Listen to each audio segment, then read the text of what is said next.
ہماری جماعت گئی تھی، تو ہمارے وہاں جو پاکستانی بچے بہت زیادہ ڈرگز میں پھنس گئے ہیں، ماں باپ نے بڑا ظلم کیا، پاکستانیوں کے پاس بہت پیسہ ہے، لیکن انہیں صرف پیسہ ہی بنایا، اپنی اولاد کو دین نہ بتایا۔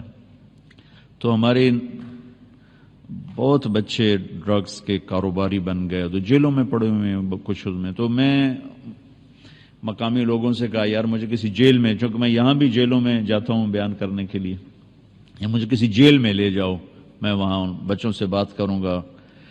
تو پریسٹن جیل میں لے گئے مجھے، تو وہاں ہم نے مسلمانوں کو اکٹھا کیا، کوئی انڈیا کے بھی تھے، پاکستان کے نوجوان زیادہ تھے، کیسز سارے یہ ڈرگز کے تھے، ایک دو کیس کوئی اور تھے لیکن زیادہ یہی نشہ بیچنے کے چکر میں تھے۔ تو میں نے ان کو بٹھا کے بات کی، ان سے توبہ کروائی، بڑے خوش ہوئے وہ۔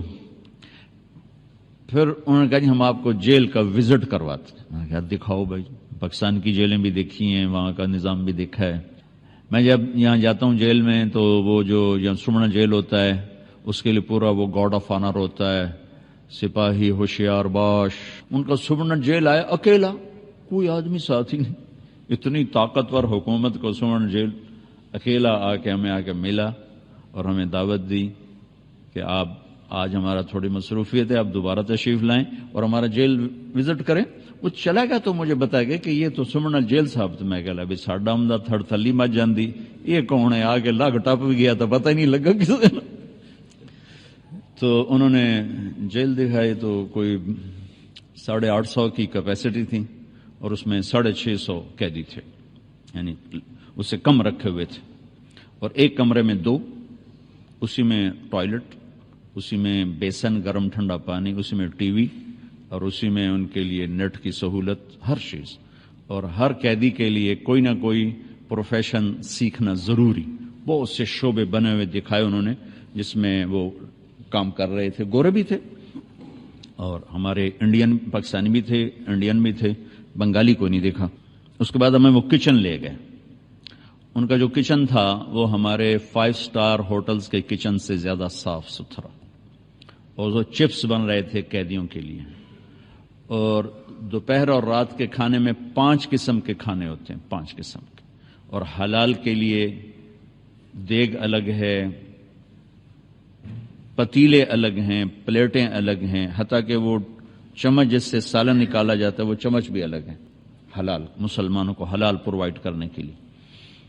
اور پھر انہوں نے ہمیں ایک ہاٹ پاٹ دکھایا اتنا سا، وہ 150 پاؤنڈ کا تھا، وہ ہاٹ پاٹ کو 25,000 روپے کا ہاٹ پاٹ، کہ یہ اس میں مسلمانوں کے لیے رمضان میں ان کو سحری اور افطاری کا کھانا گرم ملے، یہ ہاٹ پاٹ بنایا گیا۔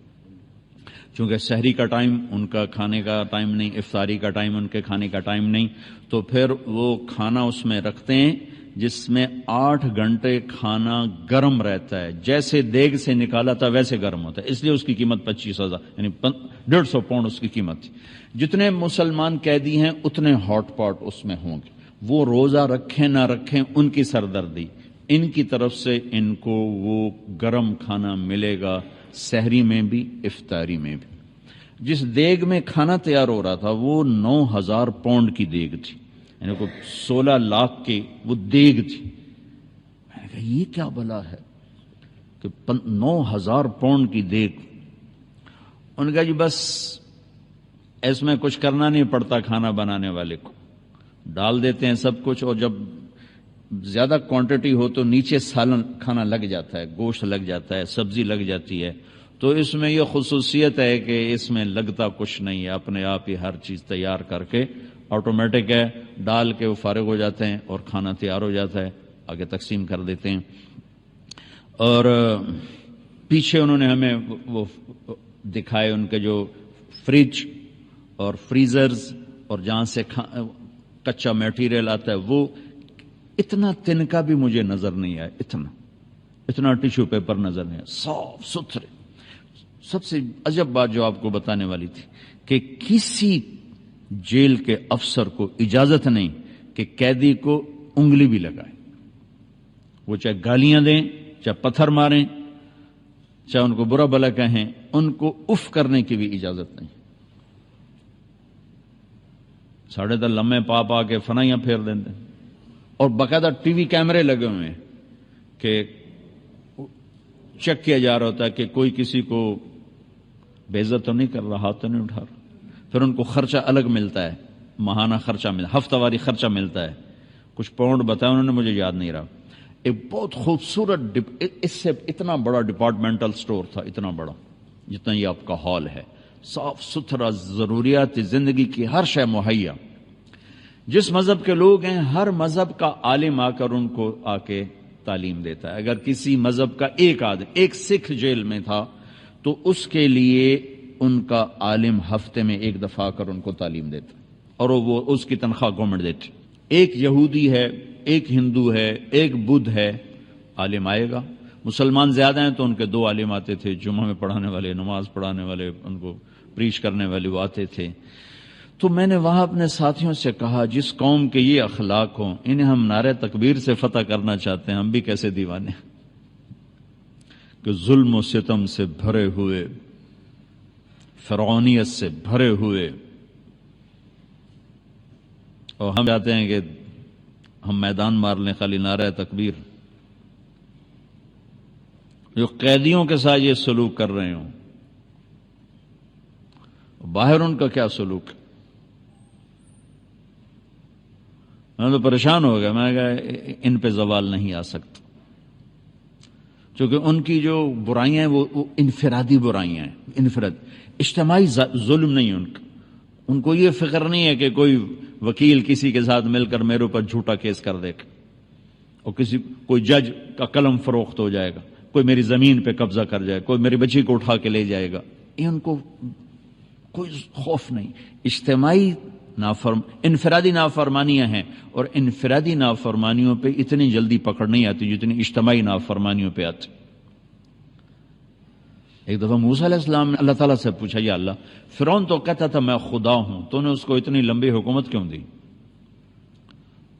تو اللہ نے عجب بات کی کہ یہ کم بخت اپنی رعایا میں عدل کرتا تھا اس لیے حکومت. ظالم تو بنا جب اس کو پتا چلا کہ میری گئی حکومت. تو اللہ نے کہا میں نے اس لیے اس کو حکومت دی کہ یہ رعایا میں عدل کرتا تھا، اس لیے حکومت دی، حالانکہ مجھے پتا ہے یہ کم بخت کہہ رہا ہے میں خدا ہوں. ہاتھ میں ڈالیں. چلو جتنے ظلم کو آپ دور کر سکتے ہو اسے تو دور کرو. اپنے قلم کی قیمت نہ لگنے دینا، اس قلم کو نہ بیچنا، تو پھر اس کی قیمت اللہ لگائے گا.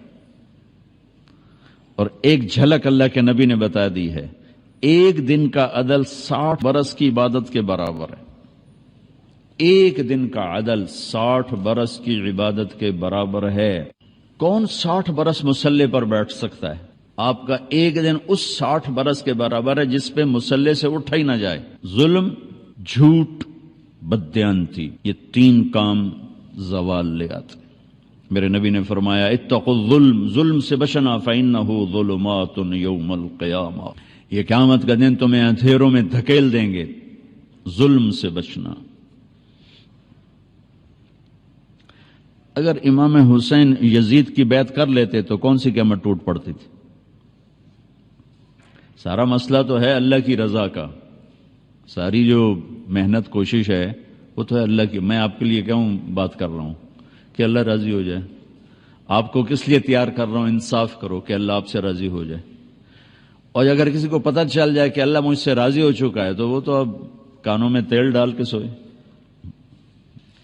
اور یہ وہ شہزادے ہیں جنہوں نے ابھی عمل کی دنیا میں قدم ہی نہیں رکھا، ماں کا دودھ پی رہے ہیں، ماں کا دودھ ابھی چھوٹا نہیں ہے. اور اللہ کے نبی یہ خوشخبری سناتے ہیں حسن اور حسین جنت کے نوجوانوں کے سردار ہیں. صرف جنت ہی نہیں ہیں، سردار ہیں جن کے نام اللہ نے تجویز کیے ہوں. حسن پیدا ہوئے تو آپ نے پوچھا علی سے کیا نام رکھا ہے؟ کہا جی حرب. حرب کہتے ہیں جنگجو کو، وہ دلیر بہادر تھے، انہوں نے اپنے ذوق کا نام رکھا. آپ نے کہا نہیں، اس کا نام ہے حسن. پھر حسین پیدا ہوئے تو آپ نے فرمایا کیا نام رکھا ہے؟ کہا جی حرب. وہی نام دوبارہ. کہا نہیں، اس کا نام ہے حسین.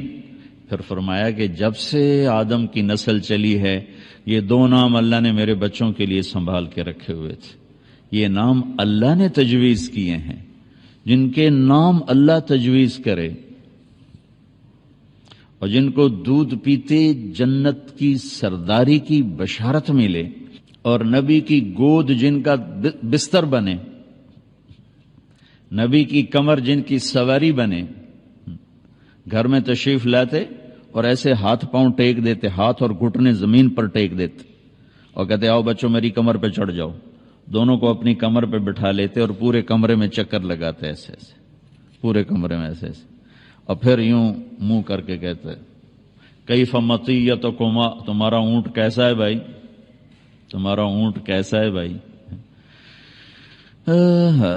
کائنات میں جنہیں اتنی عظیم سواری ملی ہو، ایک دن آپ ایسے ہی کھیل رہے تھے بچوں کے ساتھ اور ان کو کمر پہ بٹھایا ہوا تھا، تو اوپر سے حضرت جابر آ گئے، تو وہ کہنے لگے ارے اتنی بڑی سواری، اتنی بڑی سواری، تو اس پر آپ نے فرمایا تو سوار بھی تو دیکھو کتنے بڑے ہیں، سوار بھی تو بہت بڑے ہیں، اتنی بڑی سواری کا آپ نے کہا اتنے بڑے سوار،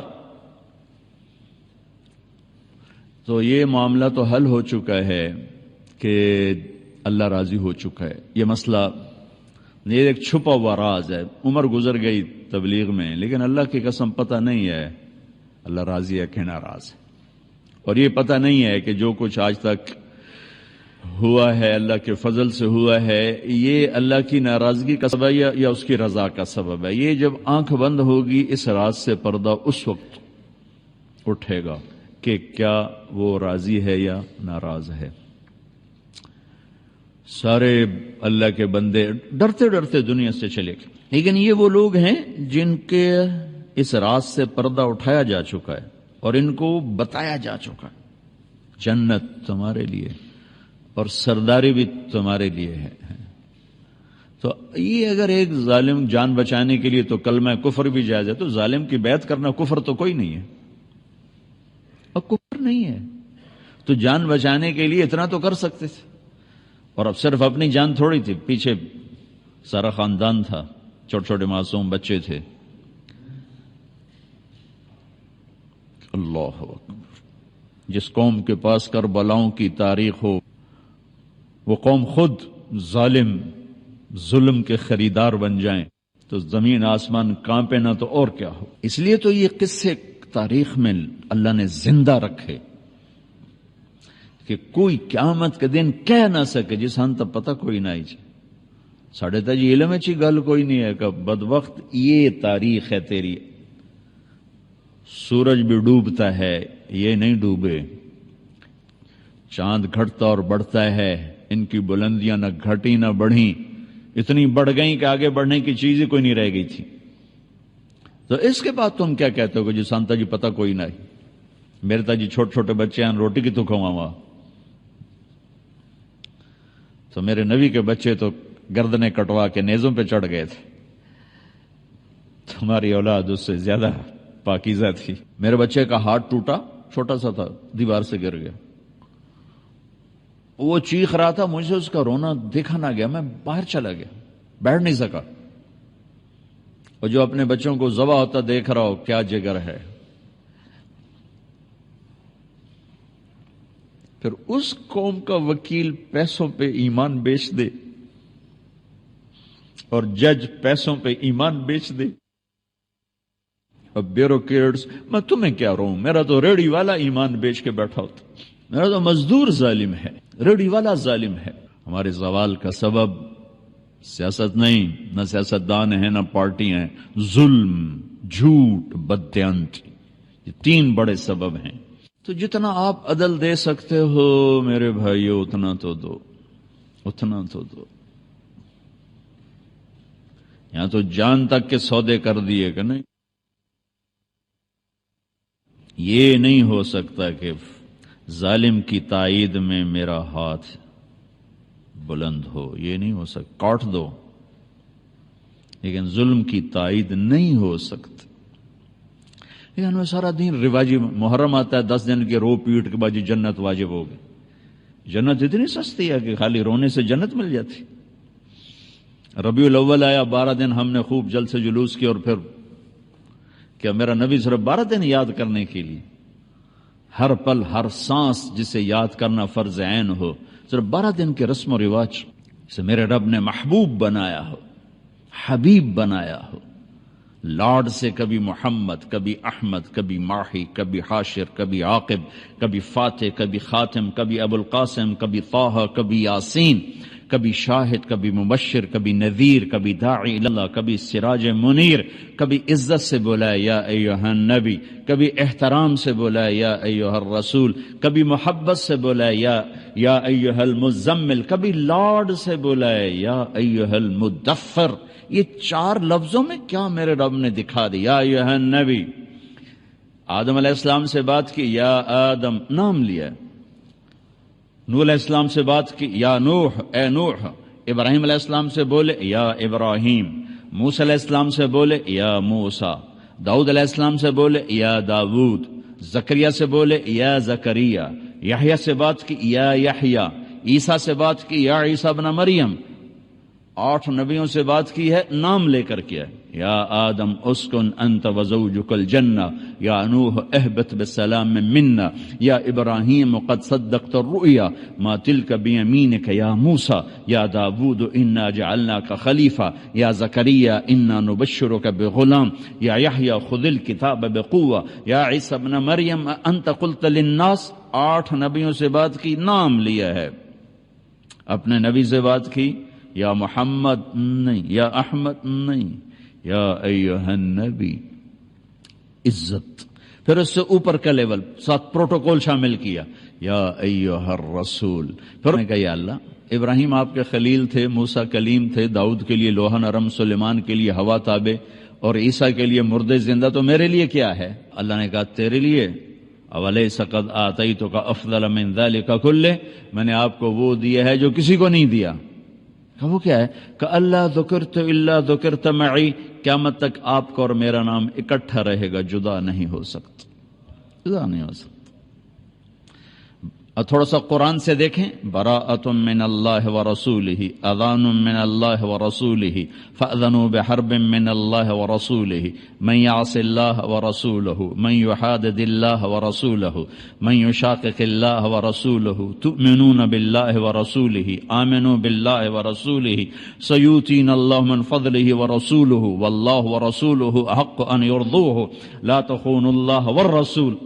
اللہ اور رسول، اللہ اور رسول، اللہ اور رسول کا میرے حبیب آپ کا اور میرا نام اکٹھا ہو گیا ہے، جدا نہیں ہو سکتا قیامت تک۔ نیم پلیٹ اتر جاتی ہے نا، اب شمیم صاحب ایک جگہ جا جائیں تو جب یہ جائیں گے تو کوئی اور آ جائے گا، آج کل رضوی صاحب یہاں یہ چلے جائیں گے، کوئی اور نیم پلیٹ لگ جائے گی۔ لیکن میرے اللہ نے کہا، تیرا نام جو آیا ہے نا، یہ اترنے کے لیے نہیں آیا، زمین آسمان تو اتر جائیں گے لیکن تیرا نام میرے نام کے ساتھ ہی رہے گا، یہ نہیں اتر سکتا۔ پھر اللہ تعالیٰ نے اور بڑا خوبصورت انداز اختیار کیا۔ لفظ اللہ میں کوئی حرف نقطے والا کوئی نہیں، سارے بغیر نقطے کے حرف ہیں، اس لیے کہ نقطے والا حرف کمزور ہوتا ہے اور بغیر نقطے والا حرف طاقتور ہوتا ہے۔ بغیر نقطے والے حرف میں قوت زیادہ ہے اور نقطے والے حرف اس کے مقابلے میں کمزور ہے۔ تو اللہ نے اپنے نام کے لیے حرف استعمال کیے بغیر نقطے والے، اللہ، اور اپنے نبی کے لیے نام جب پسند کیا تو وہ حرف لے کر آیا جس میں نقطہ کوئی نہیں، محمد، اور دوسرا جب نام لے کر آیا تو وہ لے کر آیا جس میں نقطہ کوئی نہیں، احمد۔ پھر برابری کی ترازو تول کے عدل کیا، اللہ 4 حرف ہیں، محمد 4 حرف ہیں، اللہ 4 حرف ہیں، احمد 4 حرف ہیں، اللہ میں 4، محمد میں 4، احمد میں 4۔ پھر لا الہ الا اللہ 12 حرف ہیں، محمد الرسول اللہ 12 حرف ہیں۔ لا الہ الا اللہ میں 12 حرف ہیں، محمد الرسول اللہ میں 12 حرف ہیں، اللہ 4 حرف، محمد 4 حرف، احمد 4 حرف۔ جہاں اللہ اتنی عزتیں دے رہا ہو، ہم نے صرف ربیع الاول رکھا ہوا ہے، باقی سارا سال یاد نہیں کرنا، محرم رکھا ہوا ہے، باقی سارا سال یاد نہیں کرنا۔ تو بھائیو میں کیا عرض کروں، دکھڑے ہیں، تقریر میں نے کیا کرنی، دکھ ہیں، دکھ شیئر کیا ہے آپ کے ساتھ۔ عدل کو ساتھی بناؤ۔ یہ قلم کائنات کی حسین ترین نعمت ہے اگر اس سے عدل نکلتا ہو، اور یہ سائنائڈ زہر سے بھی زہریلا اگر اس سے ظلم نکلتا ہو۔ اگر یہ قابل فروخت ہے تو اس سے خوفناک چیز کوئی نہیں آپ کے لیے، آپ کے معاشرے کے لیے۔ اور اگر اس کو کوئی خرید نہ سکے تو یہ راتوں کی تہجد اور دن کے روزے، گرمی کے طواف، سرد راتوں کا جاگنا، اس سے اس قلم کے ایک لفظ کی قیمت زیادہ ہے۔ میرے رب کی بارگاہ میں سجدہ کرنے والوں کی کمی کوئی نہیں ہے، آسمان بھرا پڑا ہے۔ رکوع کرنے والوں کی کمی کوئی نہیں ہے، آسمان بھرا پڑا ہے۔ عدل والوں کی کمی ہے، ظلم کا بھرا دیس ہے۔ میں آپ کی منت کرتا ہوں، اگرچہ اس قانون میں عدل کہاں سے آئے گا؟ ایک شخص نے عرض کی، یا رسول اللہ میں چاہتا ہوں سب سے بہترین انسان بن جاؤں۔ تو آپ نے کہا لوگوں کو نفع پہنچایا کر، سب سے بہترین انسان بن جائے گا۔ یہ نہیں کہا رات کو تہجد پڑھ، اتنے نفل پڑھ، دن کو روزے رکھ، اور اتنا قرآن پڑھ، اتنی تسبیح پڑھ۔ کہا لوگوں کو نفع پہنچا، سب سے بہترین بن جائے گا۔ اور جو نفع آپ پہنچا سکتے ہو تو کوئی بھی نہیں پہنچا سکتا۔ جو نفع آپ سے مل سکتا ہے۔ عمر بن عبدالعزیز نے انصاف کیا، عبد الملک، ولید، سلیمان نے ظلم کیا، اسی تخت پہ بیٹھے اب عمر بن عبدالعزیز انصاف کیا۔ ایک اور بات یاد ہے، اچھوں سے برے، بروں سے اچھے۔ یزید ایک ظلم کی داستان ہے۔ 3 بر اعظم پہ حکومت، 39 سال کی عمر میں مر گیا کہ 42 سال کی عمر۔ اس کا بیٹا معاویہ بن یزید رحمت اللہ علیہ، 3 بر اعظم کی حکومت ملی 22 سال کی عمر میں۔ 22 سال کی عمر تو پاگل پن کی عمر۔ اور یہ جج کی کرسی نہیں ہے جو 30 سال کے بعد ریٹائرمنٹ ہے، یہ تو موت تک کی ہے، اور کوئی مقابلے میں کوئی نہیں۔ 3 بر اعظم میں جھنڈا لہرا رہا ہے اور دنیا کے خزانے سمٹ کے آ رہے ہیں۔ 40 دن حکومت کی، 40 دن، اور سارے خاندان بنو امیہ کو اکٹھا کر لیا اور خطبہ دیا اور کہا کہ میرا باپ جبار تھا، ظالم تھا، اس نے اہل البیت کا خون بہایا، اور میں اس تخت پہ لعنت بھیجتا ہوں جس کے نیچے حسین کا خون ہو۔ یہ تمہاری حکومت پڑی ہے، جس کو چاہے دے دو۔ حکومت چھوڑ دی، 3 بر اعظم کی حکومت کو لات مار دے، مجھے نہیں چاہیے، دے دو۔ اس کے بعد مروان کو اور اس کی نسل کو حکومت ملی۔ تو عمر بن عبدالعزیز کا جب انتقال ہو رہا تھا تو اپنے بچوں کے لیے 2 روپے بھی نہیں چھوڑے، اور ہشام بن عبد الملک مر رہا تھا تو اپنے بچوں کے لیے 10 لاکھ درہم چھوڑے۔ ان کو تانا ملا، عمر بچوں کے لیے کیا چھوڑا ہے؟ کچھ نہیں۔ کیا کریں گے تیرے بعد؟ فرمایا حرام کھلایا نہیں، حلال تھا نہیں۔ کیا خوبصورت بات، کہ حرام کھلایا نہیں، حلال تھا نہیں۔ کہ میرے بچے نیک ہوں گے تو اللہ سنبھال لے گا، برے ہوں گے تو مجھے ان کی ہلاکت کی پرواہ کوئی۔ 30 برس کے بعد چشم فلک نے کیا دیکھا کہ ہشام کی اولاد، جن کے لیے ان کا باپ 10 لاکھ درہم چھوڑ کے مرا تھا، وہ دمشق کی جامع مسجد کی سیڑھیوں پہ بیٹھ کے بھیک مانگتے تھے، اور عمر کی اولاد ایک مجلس میں 100 گھوڑے اللہ کے نام پہ خیرات کر دیتے۔ وَهُوَ يَتَوَلَّى الصَّالِحِينَ۔ اور عمر بن عبدالعزیز جب خلیفہ تھے تو ان کی ایک خادمہ نے کہا، امیر المومنین میں نے آج رات خواب دیکھا۔ کیا دیکھا؟ کہ میں دیکھا کہ حشر ہے اور پل صراط سے لوگ گزر رہے ہیں۔ تو عبد الملک بن مروان کے گزرنے کا حکم ہوا۔ عبد الملک بنو امیہ کی دوسری شاخ میں فاؤنڈر ہے بنو امیہ کا، جو 83 سال حکومت کی۔ کہ عبد الملک پل صراط پہ آیا اور جہنم میں گر گیا۔ پھر اس کے بعد ولید چڑھا، وہ پل صراط پہ آیا، جہنم میں گر گیا۔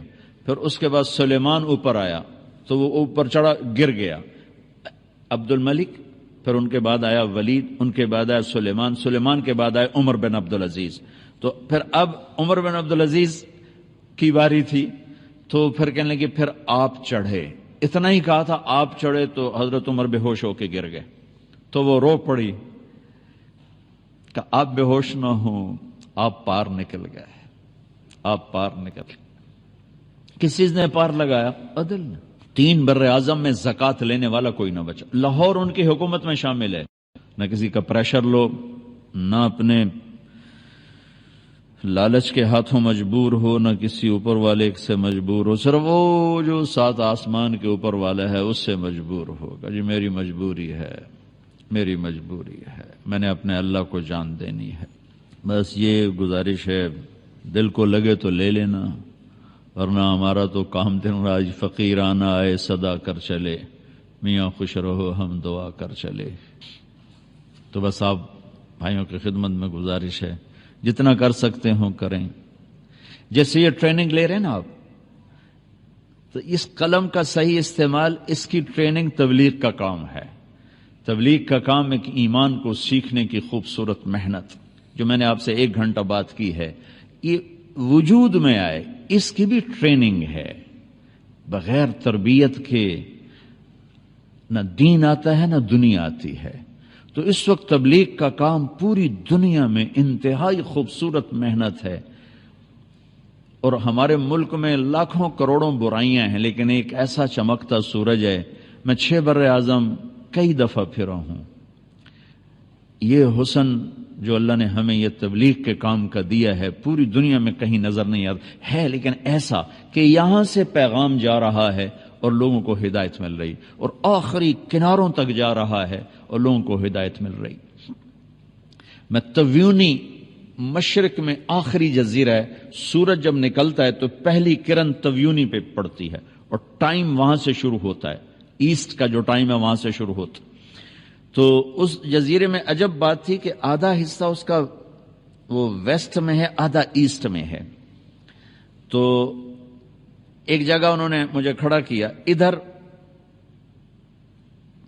پیر کا دن تھا اور ادھر منگل کا دن تھا، ایک ہی جزیرے پر، ایک طرف پیر تھا ایک طرف منگل تھا۔